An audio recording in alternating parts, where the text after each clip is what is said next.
श्रीगणेशाय नमः। श्रीगुरुचरणकमलेभ्यो नमः। श्रीमातपितृचरणकमलेभ्यो नमः।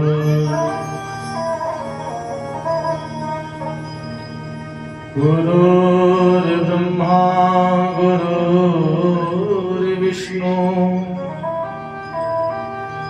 गुरुर्देवो महेश्वर गुरुर्साक्षात् परब्रह्म तस्मै श्री गुरुवे नमः।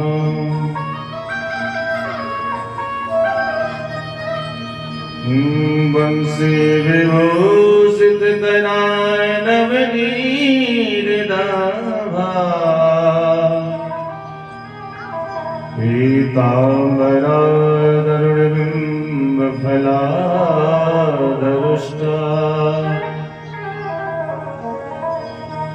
पूर्णेन्दु सुंदर मुखादरविंद नेत्रा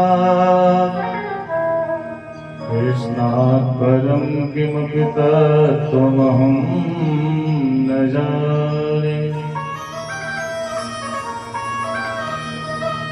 अतुलितबलधामं हेमशैलावदेहं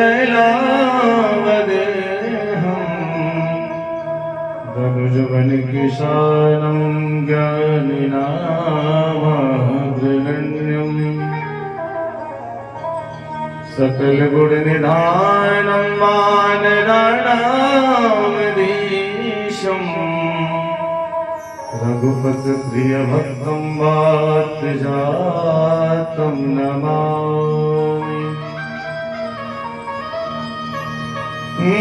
जय जय श्री राधा रमण जय जय नवल किशोरी जय गोपी चित चोर प्रभु जय जय माखन चोर जय जय माखन चोर। बोल राधे राधे सरकार की बोल भक्तवत्सल भगवान की बोल भक्त और भगवान की बोल अपने अपने सदगुरुदेव भगवान की जय जय श्री राधे। सज्जनों परम मंगल में प्रार्थना अखिलेश्वर भक्त वांछित कल्पद्रो कलियुग पिताम्बर धारी श्री बालकृष्ण लाल की वांग्मय प्रतिमूर्ति स्वरूपा श्रीमद् भागवत महापुराण जहाँ पर उपस्थित समस्त विद्वत समाज के लोग माँ सती अनुसुईया के पावन चरित्रों को कितार्थ करने वाली पावन करने वाली हमारी माता और बहनें दूर दूर से आगे भगवान के रसिक भगवान के प्रेमी जन आप सभी लोगों का भगवान की इस कथा में अभिनंदन है वंदन है। इस व्यासपीठ से ये सत्यशिवाचार्य आप सभी भक्तों का अभिवादन करता है। और आज इस यज्ञ का तृतीय दिवस है और ये जो यज्ञ आपके वहां प्रारंभ हुआ है इस कथा का आज द्वितीय दिवस मध्यकालीन की वेला में हम सभी भगवान की कथा का रसास्वादन करने के लिए एकत्रित हुए। कल रात्रि काल की कथा में मैंने आप लोगों को भागवत जी के महात्म्य के बारे में बताया। भागवत का महात्म्य क्या है, कब सुनना चाहिए, कैसे सुनना चाहिए, इसको सुनने से धुंधकारी जैसे प्रेतत्व से मुक्ति हो जाती है, ये कथा मैंने आप लोगों को बताया था। आगे की कथा में आज हम सभी प्रवेश करेंगे, प्रथम स्कंद की कथा में प्रवेश करेंगे। उसके पूर्व नित्य की भांति आइए 2 मिनट सभी लोग संकीर्तन करते हैं, भगवत नाम स्मरण करेंगे, भगवान से प्रार्थना करेंगे कि प्रभु ये जो मेरा मन इधर उधर माया के कार्य में फंसा है, कुछ ऐसी कृपा कर दो कि आपकी कथा से जुड़ जाए और आपकी कथा में ठीक ठीक समझ में आए। बोल वृंदावन बिहारी लाल की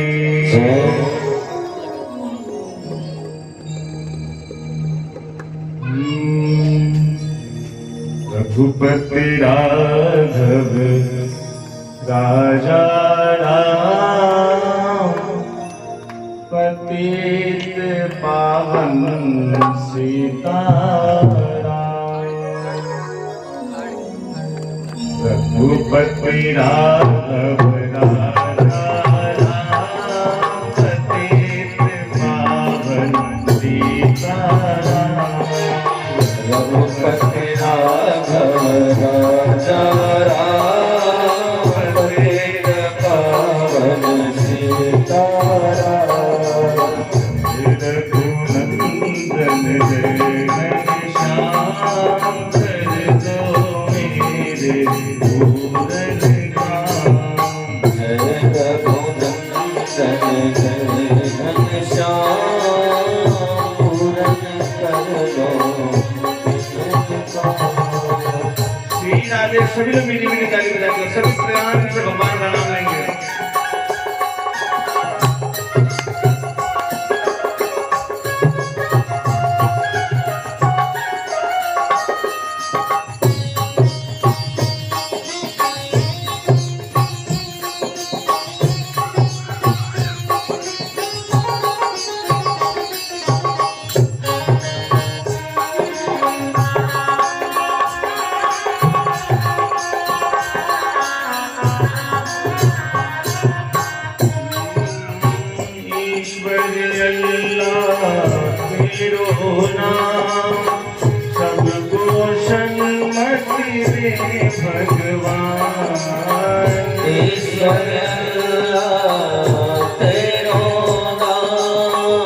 सबको सन्मति दे भगवान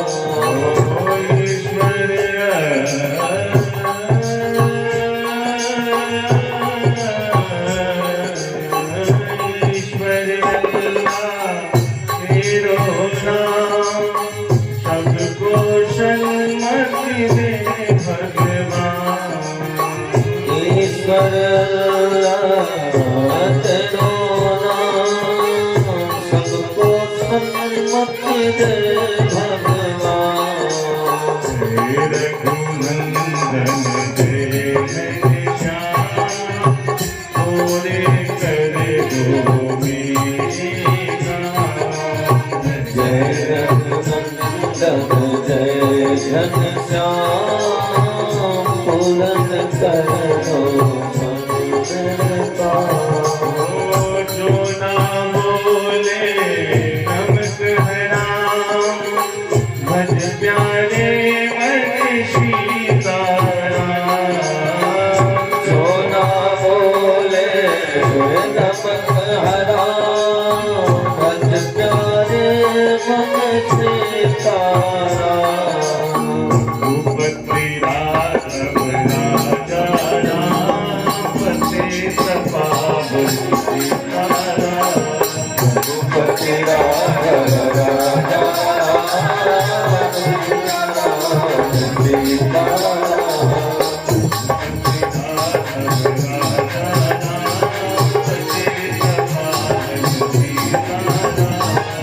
रघुपति राघव राजा पतित पावन सीताराम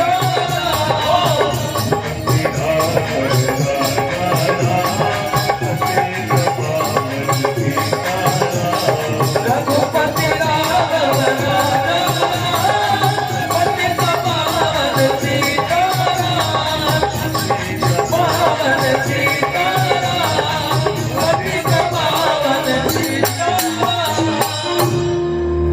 बोल राधे कृष्ण भगवान की जय बोल भक्तवत्सल भगवान की जय आइए सज्जनों, हम सभी लोग अपने कथा के विषय वस्तु में प्रवेश किए। भागवत जी के प्रथम स्कंद में सबसे पहले वेद व्यास जी ने बड़ी सुंदर बात लिखी है। प्रथम स्कंद के प्रथम श्लोक में यहाँ पे एक विचार करने योग्य बात है। दुनिया के जब भी किसी धर्म शास्त्र की रचना हुई, जब भी किसी पुराण की रचना हुई ना, तो सबसे पहले उसमें मंगलाचरण किया गया। किसी में देवी की स्तुति की गई, किसी में देवता की, किसी में दुर्गा की, किसी में राम की। लेकिन भागवत जी के प्रथम स्कंद के प्रथम श्लोक में वेदव्यास जी ने किसी भी देवी देवता का नाम नहीं लिया। अब ऐसा भी नहीं है कि मंगलाचरण नहीं किया है, मंगलाचरण हुआ है सच, लेकिन किसी भी देवी देवता का नाम नहीं लिया। पता है क्या? लगता है कि वेदव्यास जी ने सोचा होगा, अगर मैं राम की स्तुति करता हूं तो अयोध्या वाले कहेंगे भागवत जी हमारे हैं, कृष्ण की स्तुति करता हूं तो मथुरा वाले कहेंगे कि भागवत जी हमारे हैं। सो किसी भी देवी देवता का नाम न लेते हुए सत्य की वंदना की गई। सत्यम परम धीमहि, अर्थात इस संसार में कल भी मैंने कहा था ना कि सत्य क्या है। सत्यम परम धीमहि धन्मा सुनेन सदा न सत्यम परम धीमहि। जिस परमात्मा की इच्छा से ये संसार बनता है, बिगड़ता है, पालित होता है। इतना ही नहीं, वह पर ब्रह्म हिरण्यगर्भ नहीं, बल्कि ब्रह्मा जी को जिसने स्वयं वेदांत ज्ञान का उपदेश किया है, प्रतिपादन करके बताया, वो कैसा है? तो बोले स्वराट है, विराट है, जो अपने आप में प्रतिष्ठित रहता है और अपने प्रकाश से सारी दुनिया को प्रकाशित करता है। जिस वेदांत ज्ञान को समझने में बड़े बड़े मनीषी, देवर्षि, अमृषि भी वेदांत ज्ञान को समझ नहीं पाते हैं। ऐसे तेजों में सूर्य जैसे रश्मियों की भ्रांति हो जाती है। जल में भी हमें कभी कभी स्थल का अनुभव होता है। बोले कि ऐसी ये जागृत स्वप्न सुषुप्ता जो सृष्टि है, उस परमात्मा की सत्ता की वजह से बिल्कुल सत्यव्रत प्रतीत होती है।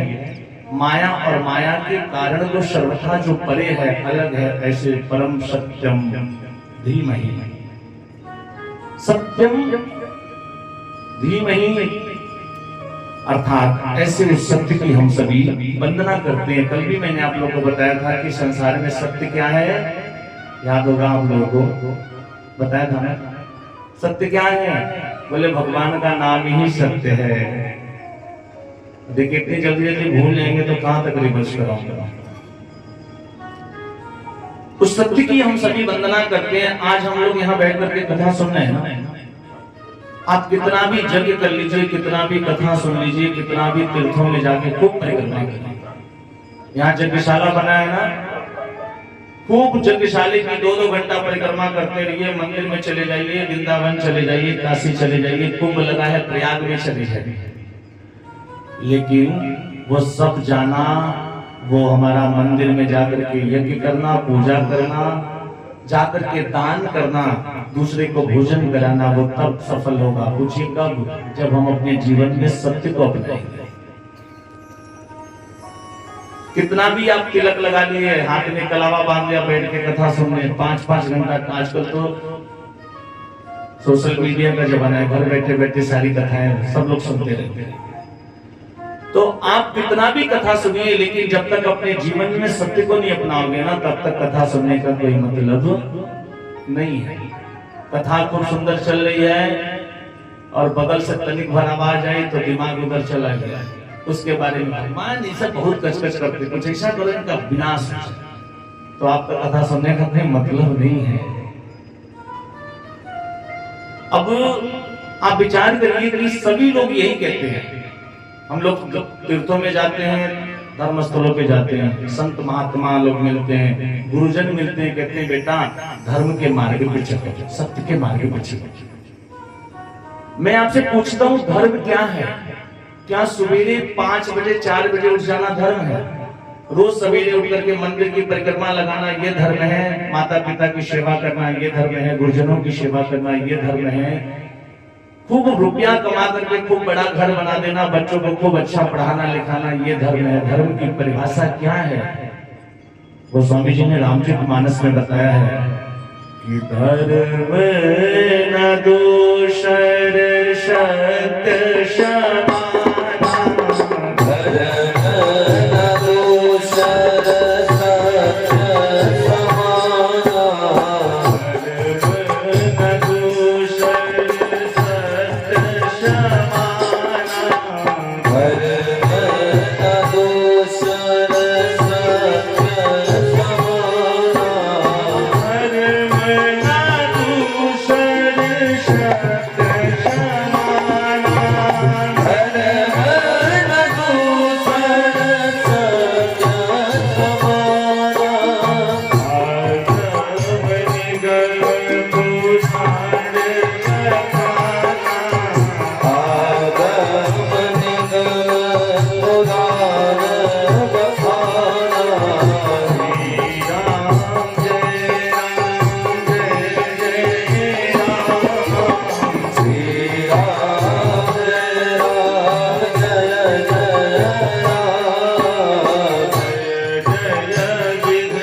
इस संसार में सत्य से बड़ा कोई धर्म नहीं है। अब विचार करिए, आज के संसार में अगर किसी व्यक्ति से कह दिया जाए कि भैया आज से तुम झूठ बोलना बंद कर दो, खाली सत्य ही बोलना है, तो आप बताइए क्या इस संसार में सत्य बोल करके जीवन यापन हो पाएगा? अगर कह दिया जाए केवल सत्य बोलना है, कल से आपको झूठ नहीं बोलना है, ऐसा संभव है?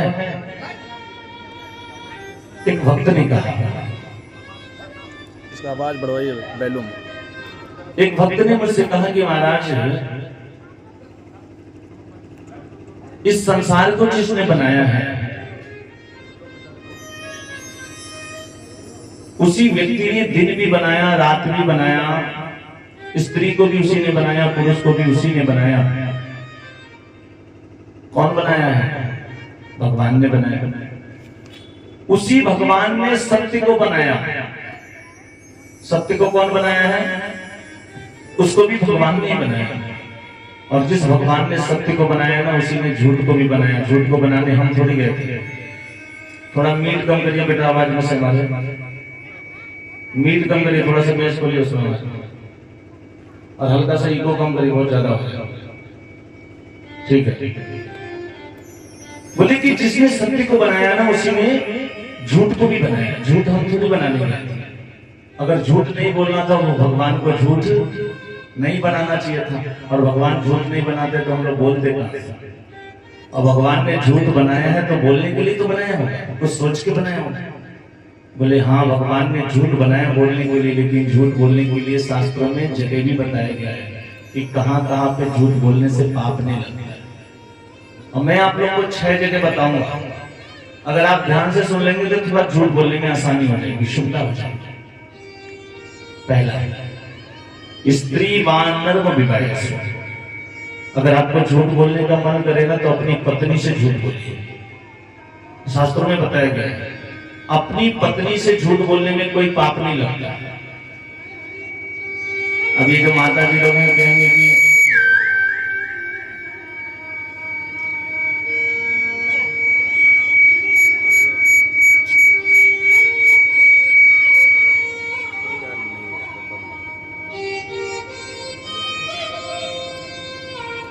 मास्टर से ना, मास्टर से, मिक्सर के मास्टर से कम बेसी किया करिए, ठीक है? सबको छेड़ेंगे, सब डिस्टर्ब हो जाएगा।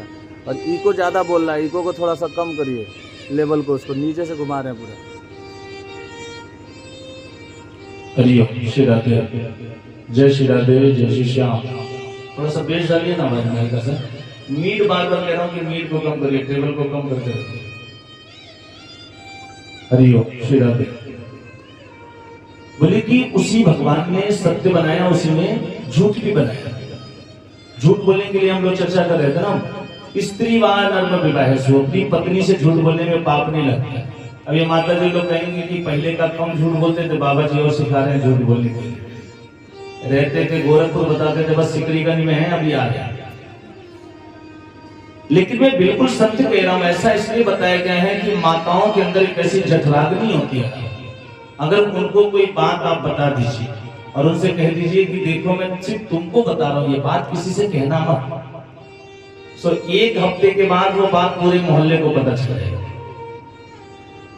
और जब तक बताएंगे नहीं ना, भोजन भी हजम नहीं होगा। वैसे मैं आप लोग की बात नहीं कर रहा हूं, यहाँ की माता जी लोग बहुत अच्छी हैं। ये लखनऊ के आगे वाली जो होते हैं ना, ये लोग बड़े गड़बड़ होते हैं। नर्म विवाहेषु, आपके झूठ बोलने से किसी कन्या का विवाह हो जाए। मान लीजिए किसी लड़की की शादी तय हो गई और लड़का वाला आपको जानता है, लड़की आपके गांव की, उसने फोन कर दिया, भाई देखो आपके गांव से रिश्ता आया था, लड़की कैसी? वो लड़की बिल्कुल तावी की तरह गोरी हो। कैसी? तावी की तरह गोरी हो, फिर भी कह दीजिए चंद्रमा की तरह। खूब झगड़ालू हो, रोज अपने माता पिता से झगड़ा करते हो, कह दीजिए बड़ी सुशील है। आपके झूठ बोलने से अगर किसी का विवाह हो जाए, किसी का घर बस जाता है, तो वो झूठ नहीं होता है, सच। आपकी झूठी गवाही देने से अगर किसी गाय की हत्या होने से बच जाए, तो वो भी झूठ नहीं होता है। अगर अपने प्राण संकट में हो और आपको लगता है कि मेरे झूठ बोल देने से मेरे प्राण बच जाते हैं, तो वहां पे भी झूठ बोलने में पाप नहीं लगता है। और अपनी वृत्ति में, अपने पेशे में, अपने व्यवसाय में भी झूठ बोलने से पाप नहीं लगता है। आज भागवत की कथा आज हम सभी लोग सुन रहे हैं ना, लेकिन जब तक अपने मन में सत्य को नहीं बैठाएंगे, मैं आप लोगों की ये बात इसलिए कह रहा हूं कि 100 में 100% सत्य बोलना तो संभव नहीं है, लेकिन अगर आज हम ठाकुर जी के सामने बैठे हैं और मुझे भी बताने की जरूरत नहीं है, बगल में जो बैठा है उससे भी बताने की जरूरत नहीं है, अपने मन में ठाकुर जी को साक्षी मान करके प्रतिज्ञा कर लीजिए, संकल्प कर लीजिए कि हे ठाकुर जी, मैं रोज 100 झूठ बोलता था और आज आपके सामने संकल्प लेता हूं कल से 80 ही बोलूंगा, 20 कम बोलूंगा। और इतना भी अगर आपने 20 भी कम कर दिया ना तो समझ लीजिए कि आपका कथा सुनना सफल हो। आज बोलिए ये कथा कैसी है, तो शिवतम शिवम कल्याणम ददाति, बोले कि प्राप्त तय मूलनम, तीनों प्रकार के पापों का उन्मूलन करने वाली है, कल्याण करने वाली है। आज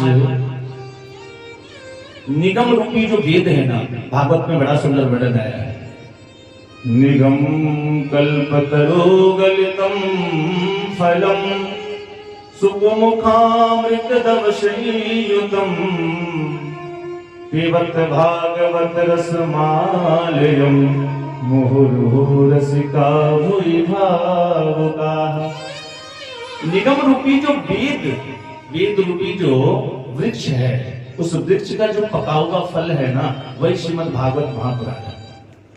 अब आप सोचेंगे कि फल तो वृक्ष में ऊपर लगता है ना, नीचे तो लगता नहीं है।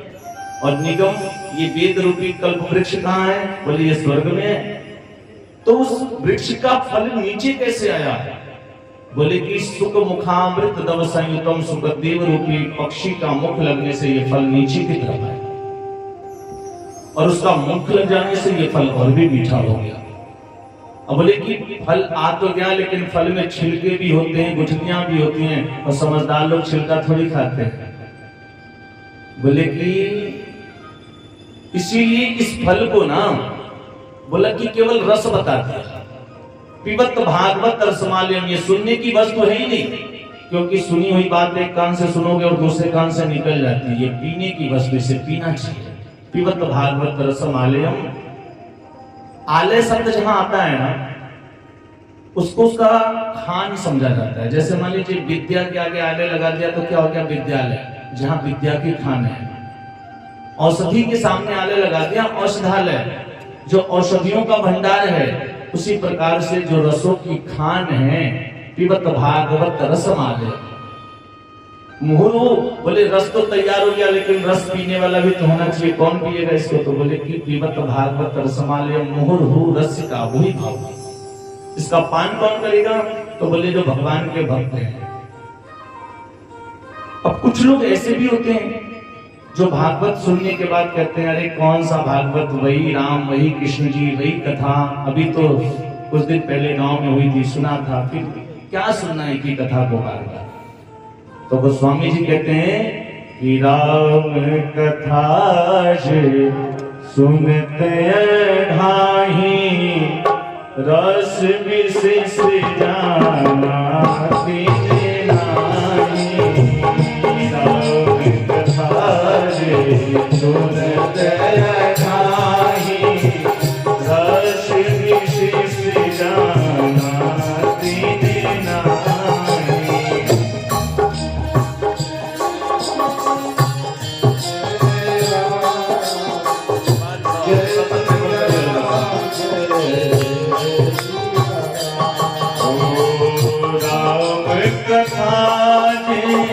सुनते ढाही, राम कथा सुनते ढाही, रस विशेष जाना दीने नाही।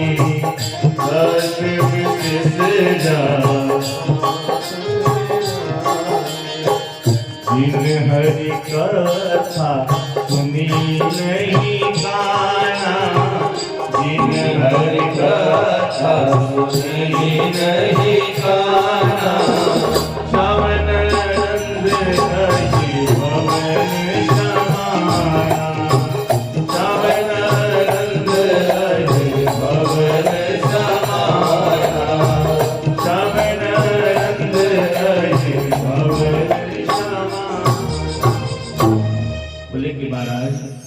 जो व्यक्ति भगवान की कथा को सुनने के बाद ये कह दे कि वही राम वही कृष्ण कितनी बार सुने, रामचरित जे सुनत गाई रस विशेष जाना दिन नाई, वो व्यक्ति वाकई में भगवान की कथा के मर्म को नहीं समझ पाया। ये नित्य नूतन है, जितनी बार सुनोगे ना उतनी बार कुछ ना कुछ आपको नया मिलेगा। इसमें से आज मैं आप सभी को पुनः उसी प्रसंग पे लेके चलूंगा जहां रात में छोड़ा था।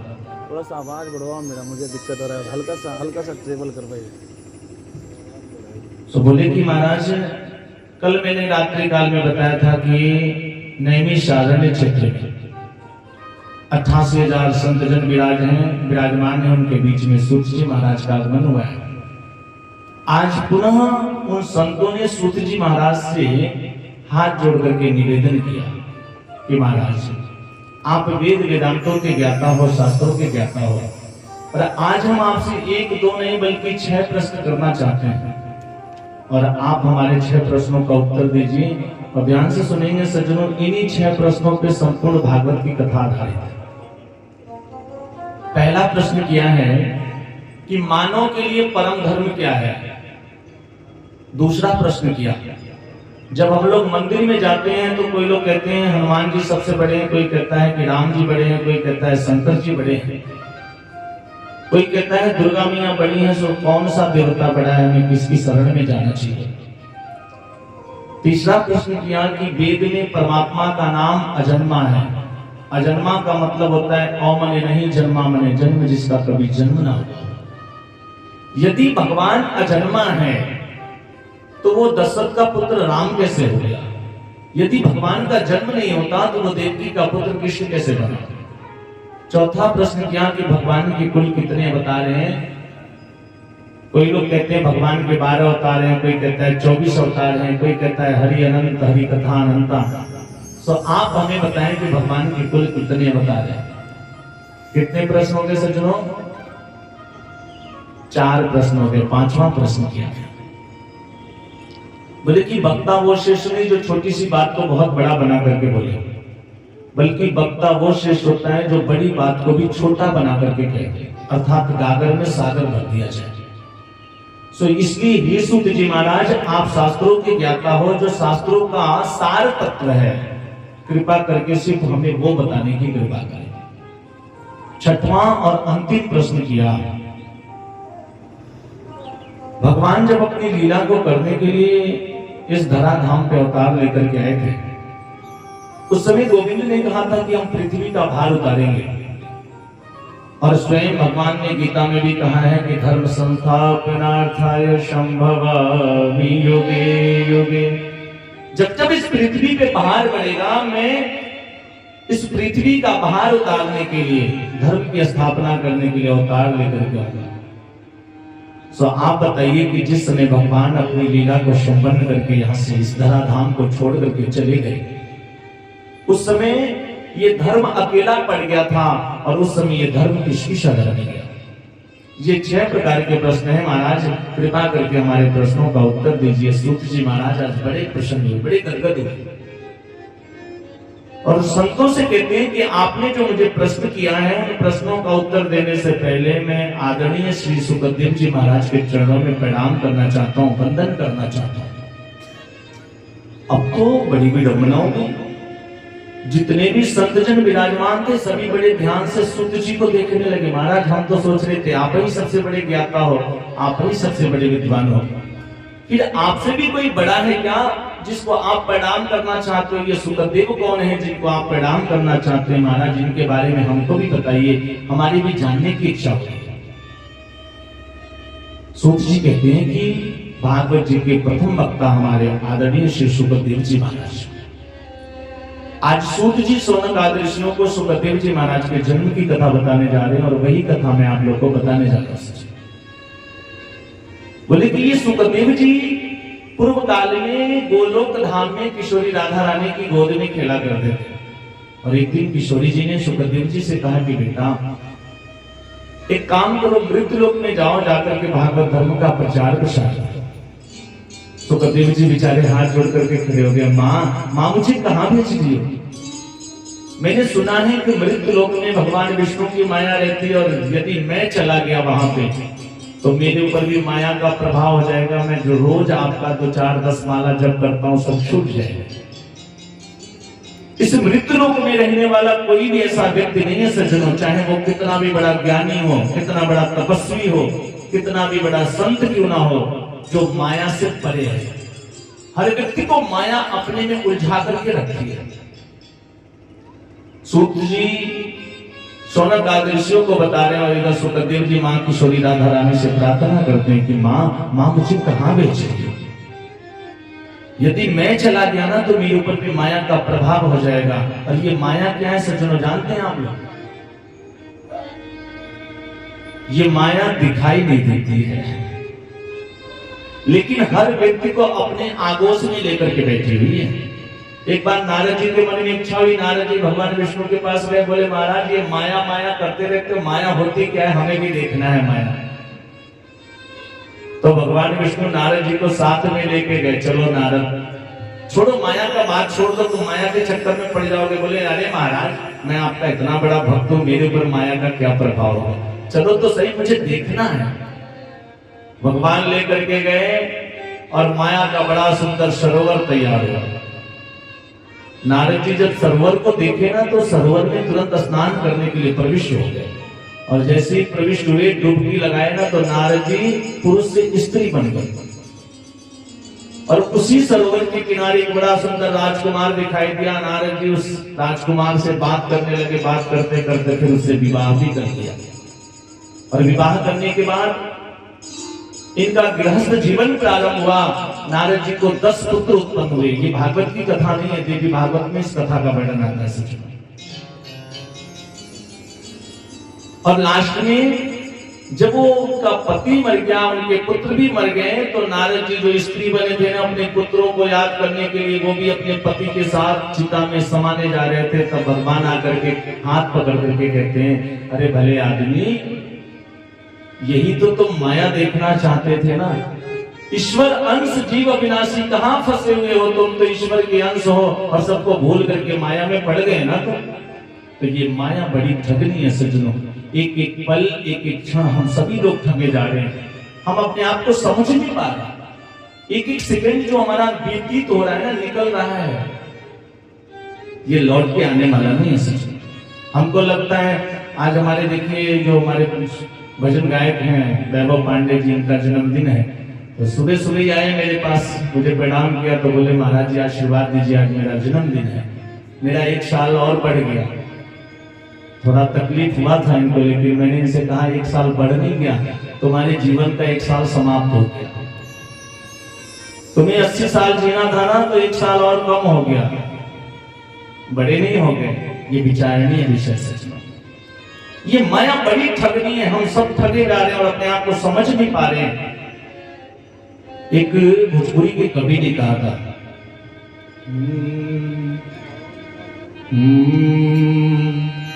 कौन ठगवा नगरिया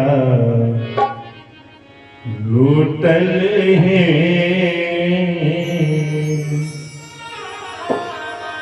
लूटल है सखी, लूटल है, लूटल है सखी, लूटल है,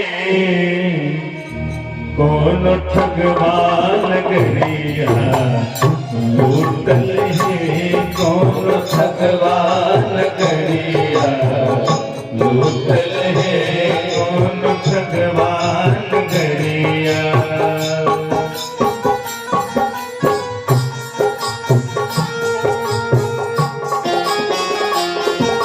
ठीक है, अब क्या बात है, बात समझ में आ रही तो सुन लो, मेरी भी निकालो है।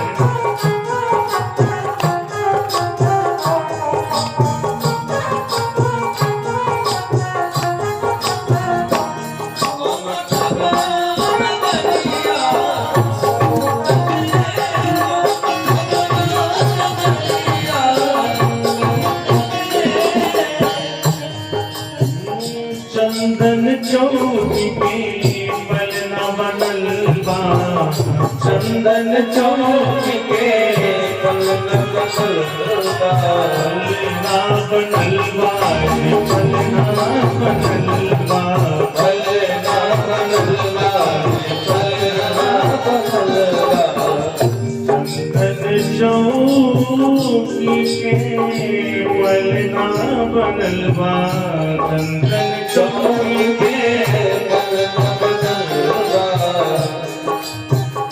आपर दुल्हन सोतल है कौन भगवान गरिया सोतल है कौन भगवान गरिया लूटल है कौन भगवान क्या बात है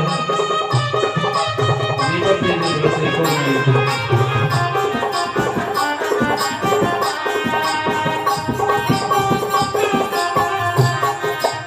क्या बात है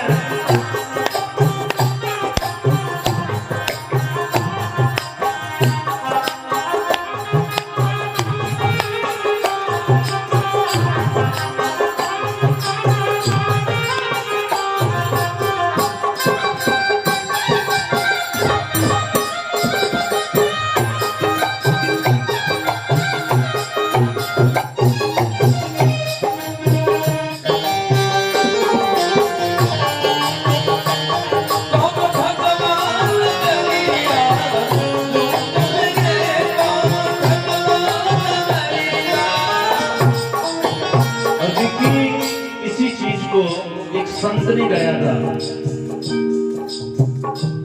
मोर हीरा हीरा के कचरे में मोर हीरा हीरा के कचरे में सखी कचरे में सखी कचरे में मोरा हीरा हीरा के कचरे में मोरा हीरा हीरा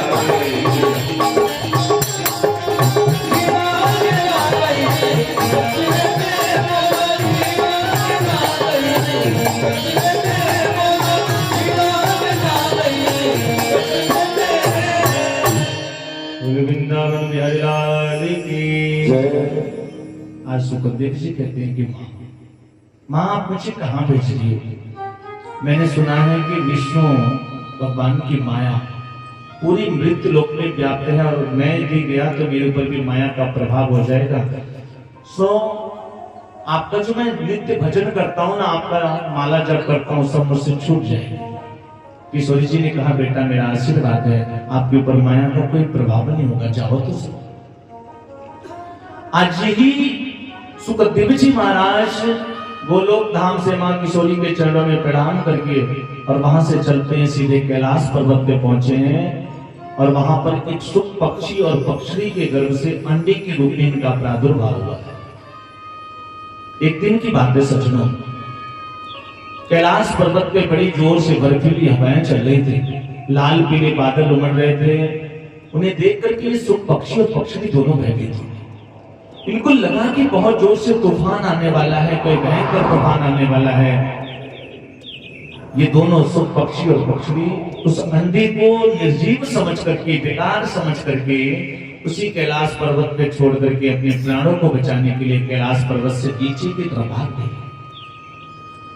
कुछ देर के बाद तूफान शांत हो गया, पक्षी तो चले गए, लेकिन वो अंडा वहीं कैलाश पर्वत पे पड़ा रहा जिस अंडे में सुखदेव जी महाराज विराजमान है। काफी दिन व्यतीत हो गए, किसी को भी चिंता नहीं है कि सुखदेव जी का प्राकट्य कैसे हो। तब नारद जी महाराज को बड़ी चिंता हुई। और मैं आप लोग को नारद जी के नाम का मतलब बताऊं। नारद का अर्थ होता है नारम ज्ञानम ददाते इति, नारद जो ज्ञान को देता है वो नारद। ये यूं कह सकते हैं कि नारम अज्ञानम खंडित, नारद जो अज्ञान का खंडन कर दे वो नारद है। और हमारे गांव में अक्सर लोग आमतौर पे बातचीत करते हैं ना, तो कहते हैं कि जिसकी बात कभी रद्द ना होना वो नारद है। ये तो नारद जी के नाम का मतलब है, लेकिन नारद जी का अपना एक स्वभाव है। हर व्यक्ति का स्वभाव होता है ना, तो नारद जी का भी एक स्वभाव है। नारद जी का स्वभाव क्या है कि जहां रोज झगड़ा होता हो, आपस में रोज छोटा झटोल हो के नारद जी चल जाते, झगड़ा भइल बंद हो जाता। और जहां आपस में खूब प्रेम हो, लोग एक दूसरे के बिना रह ना पाते हो, वहां पे नारद जी चले जाए ना तो झगड़ा होना शुरू हो जाता है। आज भी लोग कहते हैं कौन नारद भेल बढ़ाने के बाद तुमने कही। नारद जी के मन में चिंता हुई। नारद जी ने सोचा क्या करूं, विचार करने लगे कि मेरी वजह से एक बार ब्रह्मा जी और उनकी पत्नी में खूब लड़ाई हुआ था, और मेरी वजह से एक बार भगवान विष्णु और लक्ष्मी जी में भी खूब झगड़ा हुआ, लेकिन आज तक भगवान भोलेनाथ और पार्वती मैया में कभी कोई झगड़ा नहीं हुआ है। तो चलो कुछ ऐसा करके आओ कि इन लोगों में भी झगड़ा शुरू हो जाए। और ऐसा विचार करके बेचारे नारद जी हाथ में बीड़ा लिए और बीड़ा बजाते हुए सीधे नारायण नारायण का स्मरण करते हुए कैलाश पर्वत की तरफ चल रहे हैं। नारायण नारायण श्रीमन नारायण नारायण नारायण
कहां पहुंच गए, सीधे कैलाश पर्वत। और जब कैलाश पर्वत पे पहुंचे सज्जनों, तो दोपहरी का समय हो गया था, जैसे हम लोग दोपहरी में बैठे।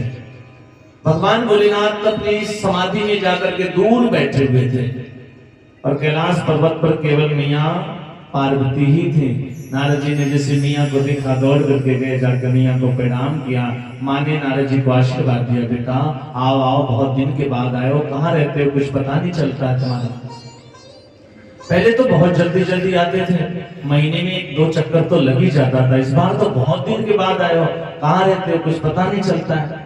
ऐसा तो नहीं नारद तुमने कहीं पार्टी बदल दी हो। बोले माँ,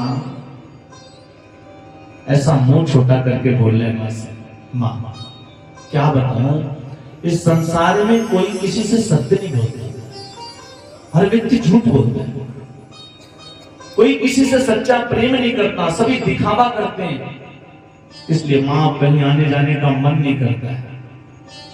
अगर कोई व्यक्ति किसी व्यक्ति से 2 मिनट प्यार से बात करता है ना, तो समझ लो उसमें कोई ना कोई स्वार्थ जरूर छिपा होता है। कहते हैं ना कि सुर नर मुनि सब की यही रीति, स्वार्थ लागी करहि सब प्रीति। बिना स्वार्थ के तो कोई किसी से अच्छे से बात भी नहीं करता। माँ, प्रेम सच्चा तो बहुत दूर की बात है, हर व्यक्ति दिखावा करता है। सामने जी हाँ जी, और पीछे से कहां से आ गए आज, इसको यहीं आना था। इसलिए मां, अब मैं कहीं आना जाना बंद कर दिया हूं, एक जगह बैठ के भगवान का भजन करता हूं। माँ ने जब ये बात सुना ना तो पार्वती मियाँ ने नारद जी से कहा कि बेटा दुनिया के लोगों की तो मुझे नहीं पता, लेकिन मेरे पति भगवान भोलेनाथ मुझसे कितना प्रेम करते हैं, इतना प्रेम करते हैं कि मैं तुम्हें शब्दों में बता नहीं सकती, वर्णन नहीं कर सकते। नारद जी सोचने लगे मैं झगड़ा कराने आया हूं, यहाँ प्रेम प्रसंग चल रहा है। नारद जी ने कहा कि माँ भगवान करे आप दोनों का प्रेम उत्तरोत्तर बढ़ता रहे माँ, लेकिन यदि कोई व्यक्ति किसी व्यक्ति से सच्चा प्रेम करता है तो प्रेम करने वाले व्यक्ति से कोई बात छुपाई नहीं जाती, उसको सब कुछ बताना चाहिए। नारद जी ने जब माँ से कहा ना तो माँ ने कहा बिल्कुल ठीक कहते बेटा, मेरे पति भगवान भोलेनाथ मुझसे कुछ भी छुपाते नहीं है, मुझे सब कुछ बताते हैं। यहां तक कि कान में जो मंत्र गुरु जी देते हैं ना, जिसको दीक्षा मंत्र कहते हैं, ये दीक्षा मंत्र किसी दूसरे को नहीं बताना चाहिए, मेरे पति मुझे वो भी बताते हैं। कुछ बजाइए ना। और अपनी साधना को, साधना समझते हैं ना हम लोग, जो दैनिक पूजा पाठ करते हैं, इसको गुप्त रखना चाहिए। बहुत सारे लोग तो ऐसे दिखाने के लिए बड़ा सा खुद बस्ता पसार कर बैठ जाते हैं। साधना को सदैव गुप्त रखना चाहिए, साधना बता देने से विफल हो जाती है, साधना को सबसे बताना नहीं चाहिए। लेकिन मेरे पति भगवान भोलेनाथ मुझे वो भी बताते हैं कि देवी आज मुझे समाधि में राम के दर्शन हुए, आज कृष्ण के दर्शन हुए। नारद जी ने कहा मां भगवान करे आप दोनों का प्रेम उत्तरोत्तर बढ़ता रहे, लेकिन मां मैंने आपसे कहा ना कि प्रेम करने वाले व्यक्ति से कुछ छुपाया नहीं जाता है। पार्वती मियाँ ने कहा मैं तुमसे कह रही हूँ ना, मेरे प्रभु मेरे भगवान भोलेनाथ मुझसे कुछ भी नहीं छुपाते, सब कुछ बताते। नारद जी ने कहा माँ जब आपको सब कुछ बताते हैं तो आपको ये बात जरूर पता होगी कि भगवान भोलेनाथ अपने गले में मुंडों की माला पहनते हैं। उस मुंड की माला में जो मुंड लगे हैं ना, जो सर लगे हैं, वो सर किसके हैं, ये बात आपको तो जरूर पता होगी। बस इतना ही कहना था। पार्वती मियाँ का मुंह बिल्कुल खुला का खुला रहे। अरे बेटा ये बात तो भगवान ने मुझसे आज तक नहीं बताई। नारद जी ने कहा माँ प्रेम क्या खाक करती है, जिस मुंड की माला को 24 घंटे अपने हृदय से लगा के रखते उसके बारे में नहीं बताया। तुम जानो तुम्हारा काम मैं तो चला गया। और वास्तव में पूछा जाए तो नारद जी का काम हो चुका था। नारद जी ने मैया को प्रणाम किया और कैलाश पर्वत से जब नीचे उतरने लगे ना तो सायंकाल का समय हो गया था। भगवान भोलेनाथ समाधि से लौट करके कैलाश पर्वत की तरफ जा रहे थे। नारद जी ने भगवान भोलेनाथ को प्रणाम किया और प्रणाम करके कहा बाबा जल्दी जाइए, मैया पार्वती आपको याद कर रही थी। भोलेनाथ ने कहा नारद जी तुम वहीं से आ रहे हो ना, और यदि तुम वहां से आ रहे हो तो जरूर याद करते होंगे, मुझे पता है। इधर मियां पार्वती नारद जी पे जाते ही अपने सभी सुंदर वस्त्रों का परित्याग करके मलिन वस्त्र धारण कर लिया। और सज्जनों पुराने जमाने का नियम था, मैं आप लोग को बताऊं। पहले के समय में, आज जब हम लोग मकान बनवाते हैं ना तो पहले नक्शा बनवाते हैं, कहाँ बेडरूम रहेगा, कहाँ गेस्ट रूम रहेगा, कहाँ किचन रूम रहेगा। और पहले ऐसा कुछ भी नहीं था। पहले बड़ा सा मकान होता था, चारों तरफ से कमरे होते थे, बीच में बड़ा सा आंगन हुआ करता था। और उस मकान के अंदर एक ऐसा कमरा होता था ना जिसमें कोई रोशनदान, कोई खिड़की नहीं होती थी, बिल्कुल अंधेरा रहता था। उस कमरे के बाहर मुख्य दरवाजे पे बड़े मोटे मोटे अक्षरों में लिखा रहता था। पूछिए क्या क्या लिखा रहता था? कोप भवन। ये कोप भवन लोग क्यों बनवाते थे पता है? माताओं के रूठने के लिए। माताएं जब नाराज होती थी ना तो बिना बताए कोप भवन में जाके बैठ जाती थी। फिर पति देवता समझ जाते थे, फिर पति देवता लोग जाते थे, बड़ी मनोहार गुहार करते थे। फिर माताएं अपनी बात मनवा करके तब कोप भवन से बाहर आती थी। त्रेता युग में वर्णन आता है ना, मैया कैकेयी को जब अपनी बात मनवानी थी तो कहां गई थी वो? कोप भवन गवनी कैकेयी। आज मियां पार्वती भी सुंदर वस्त्रों का परित्याग करके कोप भवन में जाकर के बैठी है। इधर भगवान भोलेनाथ पहुंचे हैं, जाकर के देखते हैं।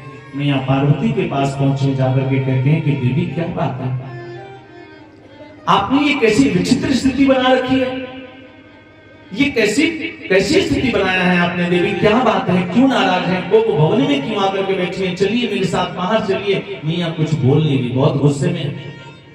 भोलेनाथ ने कहा देवी कुछ तो बताओ ना, जब मुझे पता चलेगा तभी तो मैं तुमसे कुछ बात कर पाऊंगा। बार बार जब भोलेनाथ ने कहा ना तो मैया ने कहा चुप रहिए, बात नहीं करना मुझे आपसे। भोलेनाथ ने कहा बात नहीं करोगी तो पता कैसे चलेगा कि क्यों नाराज है। बड़ी मनुहार किया तो मैया ने कहा आप देखने में बाहर से तो काले कलूठे हो ही, बाहर से तो काले कलूठे हो ही, लेकिन अंदर से और भी ज्यादा काले हो। भोलेनाथ ने कहा देवी अंदर से काला किसको कहते हैं पता है? जो कपटी लोग होते हैं, जो कपट करते हैं, बाहर से कुछ और दिखावा रखते हैं, मन में कुछ और छल कपट रखते हैं। मैंने तुम्हारे साथ कौन सा कपट किया है, ऐसा क्यों बोल रही हो? तब पार्वती मैया ने कहा आज तक आप मुझसे ये बात क्यों छुपा के रखी? मुझसे कहते हो कि बहुत प्रेम करता हूं और ये बात मुझसे आज तक छुपा के रखा। जिस मुंड की माला को 24 घंटा अपने हृदय से लगा करके रखते हैं उसमें मुंड किसके लगे, ये बात मुझे आज तक नहीं पता। भोलेनाथ मुस्कुराने लगे, देवी इतनी सी बात के लिए नाराज है? तुम जानना चाहते हो इसमें मुंड किसके लगे? अरे मैं तुमसे कितना प्रेम करता हूं इसका सबसे बड़ा प्रूफ, सबसे बड़ा सबूत ये मुंड की माला ही है। हे देवी आप जगदम्बा हो, पराम्बा भगवती हो, लेकिन लीला की सिद्धि के लिए तुम्हें बार बार जन्म लेना पड़ता है और जितनी बार तुम अपने शरीर का परित्याग करती हो तुम्हारी मुंडों को काट करके मैं अपनी इस मुंड की माला में पिघो लेता हूँ। ये जितनी भी मुंड है ना इसमें, ये सारी मुंड तुम्हारे हैं, इसीलिए तो हर क्षण हर पल अपने हृदय से लगा करके रखता हूँ। पार्वती मैया ने कहा फिर तो आप और भी बड़े कपटी हो। बोले क्यों, अब क्या हुआ? बोले आपने ऐसी कौन सी डाबर घुट्टी पी रखी है कि कभी मरते ही नहीं हो और मुझे बार बार मरना पड़ता है। भोलेनाथ ने कहा देवी मैंने अमर कथा का पान किया है और उस अमर कथा के प्रभाव से मैं अमर हो गया हूँ। मैया ने कहा कि मुझे भी अमर कथा सुना दीजिए, मैं भी मरना नहीं चाहती, मैं भी आपकी तरह अमर होना चाहती हूँ। भोलेनाथ ने कहा देवी मैं कथा तो सुना दूं लेकिन मेरी एक विडंबना है। बोले क्या?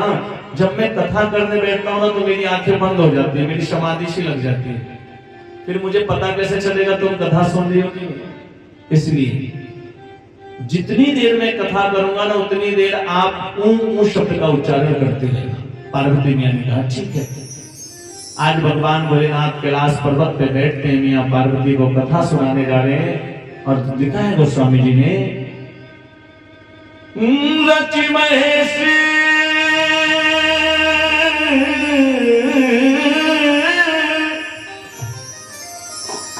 रचि महेश्वरी निज मानस गाथा आयु समय उमा शंभाषा आयु समय उमा शंभाषा रचि महेश्वरी निज मानस गाथा रचि महेश्वरी निज मानस समय उमाशन भाषा आयु समय और रचि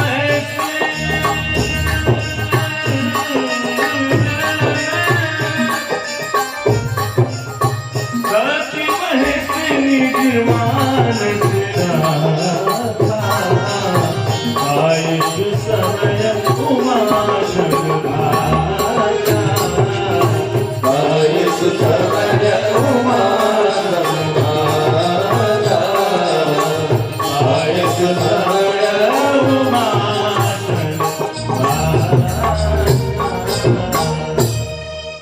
आज भगवान भोलेनाथ ने पार्वती को कथा सुनाने जा रहे हैं। जैसे भगवान भोलेनाथ ने कथा प्रारंभ किया, मैया बड़े प्रेम से कथा सुन रही है, लेकिन कथा जब बिल्कुल मध्य में पहुंची भगवान भोलेनाथ मैया पार्वती से कह रहे हैं कि देवी रावण आता है, मैया जानकी का हरण करके ले जाता है, भगवान का वनवास हुआ है। उसी समय मैया को नींद आने लगी जैसे आप लोग को आती है। कल भी मैंने कहा था ना कथा में नींद आती है, मैया को भी नींद आने लगी और इधर मां धीरे धीरे नींद की आगोश में आ गई, मैया सो जाती है। लेकिन उसी कैलाश पर्वत पे वो अंडा पड़ा था और उस अमर कथा के प्रभाव से उस अंडे को फोड़ करके उसमें से एक छोटा सा सुख पक्षी बाहर आया। वही श्री सुखदेव जी महाराज थे। बोल सुखदेव जी महाराज की। सुखदेव जी ने सोचा कि इतनी सुंदर कथा चली है, इतनी सुंदर इतनी प्यारी कथा हो रही है, पता नहीं जीवन में फिर दोबारा ये कथा सुनने के लिए मिले कि ना मिले। मैया सो गई है, माँ ऊ करना बंद कर देंगी, भगवान भोलेनाथ कथा सुनाना बंद कर देंगे। सो मैया की जगह पे भगवान कथा बंद ना कर दे, इसलिए सुखदेव जी खुद ही ऊ शब्द का उच्चारण करने लगे। और सज्जनों, जब कथा बिल्कुल विराम हुई तो भगवान भोलेनाथ ने जोर से जयकारा लगाया, बोल वृंदावन बिहारी लाल की जय। और जैसे जोर से जयकारा लगाया ना तो मैया की नींद खुल गई। माँ ने कहा कि स्वामी बताइए ना आगे क्या हुआ। आप कह रहे थे कि रावण आता है मियाँ का हरण करके ले गया, उसके बाद क्या हुआ? भोलेनाथ ने कहा देवी मैंने राम का राज्याभिषेक करा दिया और तुम अभी सीता हरण में अटकी हुई हो। बोली मैं तो सो गई थी, फिर कथा सुन कौन रहा था? भगवान भोलेनाथ क्रोध में आकर के अपने त्रिशूल को आदेश करते हैं कि जाओ जाकर के देखो, जो भी छुप करके कथा सुन रहा था उसका वध कर दो। यहाँ पे एक प्रश्न उठता है सज्जनों की, भगवान भोलेनाथ देवादेव महादेव हैं और आखिर भगवान भोलेनाथ ने उस पक्षी को मारने का आदेश क्यों किया? उस पक्षी का अपराध क्या था? ना यही ना कि वो कथा सुनना था। और यदि कथा सुनना अपराध है सज्जनों, तो हम सब भी अपराधी हैं, क्योंकि हम भी वही कर रहे हैं। बोले महाराज कथा सुनना अपराध नहीं है, किंतु पीछे बैठ करके कथा सुनना, व्यास मंच के पीछे बैठ करके कथा सुनना अपराध होता है। छुप करके कथा सुनने का मतलब होता है ब्रह्म विद्या की चोरी करना। और सुखदेव जी ने वही किया था। इधर त्रिशूल जब चलाना सुखदेव जी को मारने के लिए, सुखदेव जी ने देखा कि त्रिशूल मेरा वध कर देगा, तो अपने प्राणों को बचाने के लिए सीधे कैलाश पर्वत से नीचे की तरफ भागने लगे। और सज्जनों, जब आप कैलाश पर्वत से नीचे की तरफ आओगे ना, तो बद्रिका आश्रम धाम में वेदव्यास जी की एक बड़ी सुंदर कुटिया है जिसका नाम है श्यामप्रास। उस श्यामप्रास नामक कुटिया में वेदव्यास जी अपनी पत्नी के साथ निवास किया करते हैं। वेदव्यास जी को कोई संतान नहीं है। दोनों लोग बैठ करके आपस में बात कर रहे थे, इतने में उनकी पत्नी को बड़ी जोर से जमाई आई। जमाई समझ रहे हैं ना, जब किसी को जमाई आता है तो लोग क्या करते हैं, मुंह खोलते हैं कि बंद करते हैं? बड़ा सा मुंह खोलते। और जैसे मुंह खुलाना तो वो सुख पक्षी उड़ते उड़ते गया और उनके मुख के माध्यम से उनके गर्भ में जाकर के प्रवेश हो गया। इधर इस त्रिशूल ने सोचा कि यदि उस सुखदेव को, उस पक्षी को मारना है तो पहले इस ब्राह्मणी का, ऋषि पत्नी का वध करना पड़ेगा। और यदि मैंने ऋषि पत्नी का वध किया तो मुझे ब्रह्म हत्या लग जाएगी। सो त्रिशूल वहीं से वापस हो जाता है। यही श्री सुखदेव जी महाराज हैं जो 12 वर्षों तक अपनी मां के गर्भ में निवास किया। अब विचार करिए कि शास्त्रों में वर्णन आता है कि गर्भवासम समम दुखम न भूतो न भविष्यति। इस गर्भ में जीव को जितना दुख हुआ है ना, न कभी होगा न कभी हुआ है। उस गर्भ को जिसकी सारी दुनिया बुराई करती है, उसी गर्भ में जब सुखदेव जैसा भगवान का भक्त पहुंचता है ना, तो गर्भ को एक मंदिर बना देता है। आज वेदव्यास जी की पत्नी अपने पति वेदव्यास जी से कहती है कि स्वामी, कभी कभी मेरे गर्भ के अंदर से ना वेद मंत्रों की ध्वनियां सुनाई देती हैं, वेद मंत्रों के मंत्रोच्चारण हुआ करते हैं। वेदव्यास जी कहते हैं कि देवी तुम्हारे गर्भ में जरूर कोई बहुत होनहार बालक पल रहा है। 12 वर्ष व्यतीत हो गए। वेदव्यास जी कहते हैं कि बेटा तुम बाहर आ जाओ, तुम्हारी माँ को तकलीफ होता है। सुखदेव जी उस गर्भ के अंदर से कहते हैं कि पिताजी मैं बाहर नहीं आऊंगा, और यदि मैं बाहर आ गया तो मेरे ऊपर भी भगवान विष्णु की माया का प्रभाव हो जाएगा। मैं जो इस गर्भ के अंदर बैठ करके अपने भगवान का भजन कर रहा हूं ना, वो सब मुझसे छूट जाए। वेदव्यास जी ने कहा कि मेरा आशीर्वाद है आपके ऊपर, ऐसा कोई माया का प्रभाव नहीं होगा।